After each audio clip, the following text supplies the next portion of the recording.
Roguelikes is a genre of game that I have a lot of love for. Starting out weak at the beginning of a run, being able to watch as you grow in power over an hour or so, only to likely be killed and thrust back into the fray, starting back from square one, is a very addictive formula. It gives you a taste of power that you want back, because when you get the right items or spells to put a build together that works, you feel like a god. And when a build doesn't quite come together, it adds a bit more challenge to the run. The randomness inherent to a roguelike is generally able to keep the game fresh and interesting, even after several hours of play at a time. It's because of my love for roguelikes that I want to discuss ones that I love, ones I may not, and smaller titles that maybe deserve a bit more attention. Starting with one of my personal favorites, Astral Ascent.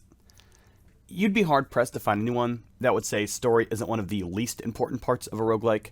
A good story can absolutely be the icing on the cake of a great game, and especially a great, roguelike, but at their core, they're about the gameplay and its loop, right? So I figured it'd be a good idea to get the story out of the way first.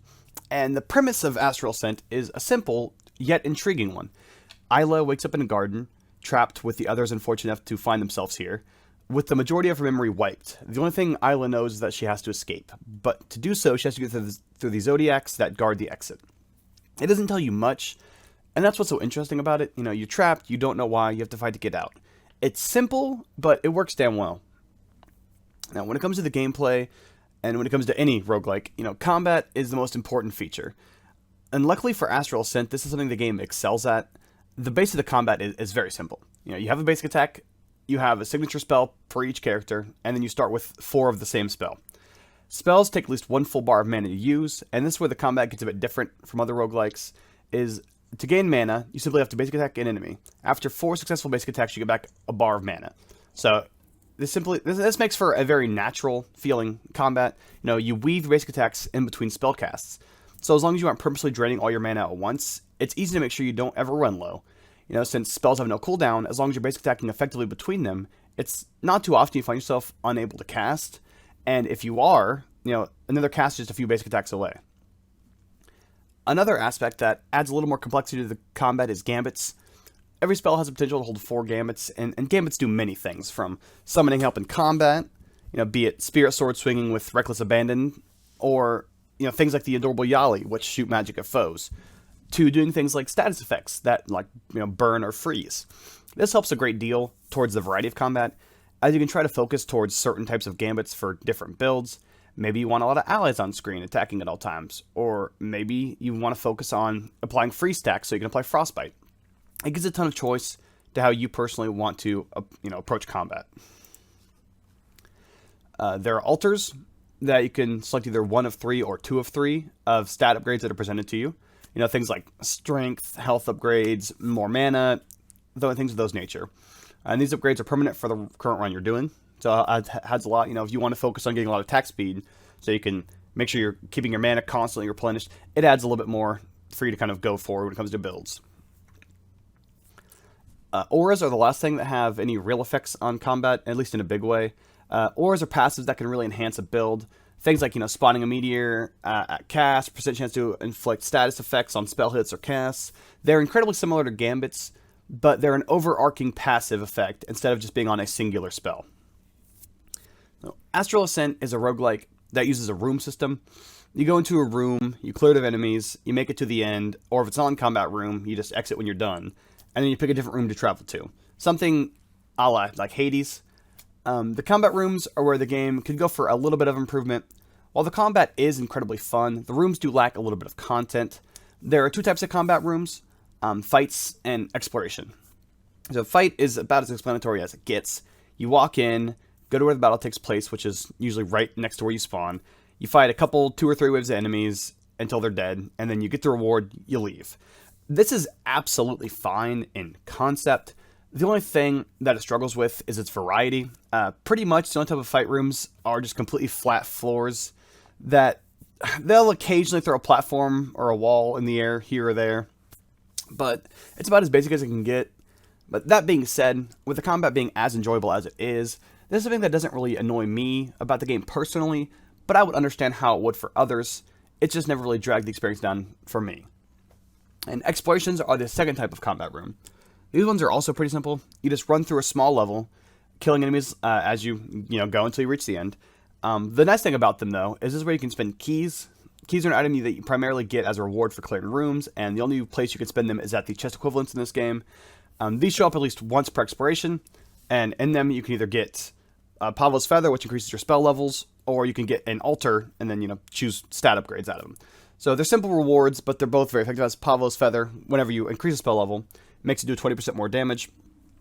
So these add a lot more to make your character more powerful, other than just obtaining different spells. There's much more, though, than just combat rooms. You have something like Andromeda's Bar, lets you spend stars to either fill up your healing or purchase upgrades from her, stat upgrades. Stars are generally obtained when you enter a room, depending on its difficulty, because every room has a difficulty level, and the higher level, the more stars you get. There's also a merchant here, where you can buy new spells or gambits. A room, there's rooms that will gift you with multiple gambits when you enter them. One that will just give you free heals and give you the chance to buy new healing charges. One that will lead to several different mini-bosses that, while they're all simple, they typically only have a few different attacks. They are still challenging and give you pretty solid rewards for beating them. And many different things that help spice the run up a little bit. When discussing characters, the Zodiacs should be up front and center. Not only do they serve as the bosses of the game, but they're all very distinct and fun to have encounters with. There are some like Taurus that enjoys the fight, but also like speaking with the prisoner that's trying to escape before they battle. Then there are some like Leo, who takes his role very seriously and has no time for idle chat with the one he's supposed to defeat. Not only do they usually have something to say that will reveal a little about the lore of the game, but the fights are also very enjoyable. Most of the Zodiacs have a decent handful of moves that once you learn, they're easy to see when they're being telegraphed, yet many of the attacks still require specific timing to dodge even when you know they're coming. This gives the battles a sense of difficulty, while also feeling incredibly fair. Now, if I lose a boss battle, it's generally because I felt like I've made a mistake. Except against Libra, she's a cheating asshole that I still struggle with immensely, and I fucking hate fighting her. One of the fun things about Zodiac is that Taurus, when I beat him the first time, told me that they don't want to be the wardens stopping you from proceeding. There's someone or something forcing them to keep you trapped there, which just adds another little layer to the mystery onto the story that makes you want to dig a little deeper. And also, the pixel art in the Zodiac's entrances when you first get to the boss room are all fantastic. They have incredibly cool entrances that are just fun to watch every time you go into one. And players and NPCs are something that I believe Astral Ascent does quite well. Out of the 4 playable characters, well, there's actually like 5, but I haven't unlocked the last one yet. They all have very easily defined personalities that is incredibly easy to pick up on when you first hear them speak. Isla, she's an assassin, but you can tell that she wants to do good and get back with the sister she was taken from. Kieran is the happy-go-lucky brawler that's out to have a good time and prove his strength to everybody. Callie's a world-famous engineer that, while friendly, seems to have a very refined and occasionally slightly snarky personality. And Octave is on a path to avenge his mother's death. And while understandably broken by the things that have happened to him, he's still calm and collected and friendly with those that he doesn't see as an enemy. Each character has multiple conversations with NPCs in the hub area as well, which, gains new dialogue after every run. This helps flesh out the personalities a bit better, as well as giving more world building, and as well as fleshing the NPCs out themselves. And speaking of playable characters, they're all incredibly distinct, as they each have up to 21 spells that are completely unique to that character, as well as a pool of generic spells that all of them are able to obtain in runs. So switching up who you're playing will change how you play the game quite a lot. The game is also entirely voice acted, which, while not something that's necessary, especially in a roguelike like this, it's something that's always nice to see, and especially since the voice acting in this game is fucking phenomenal. Every single voice actor that does such a good job voicing their character, and I can't praise it enough. They've all done a fantastic job. And imprisoned.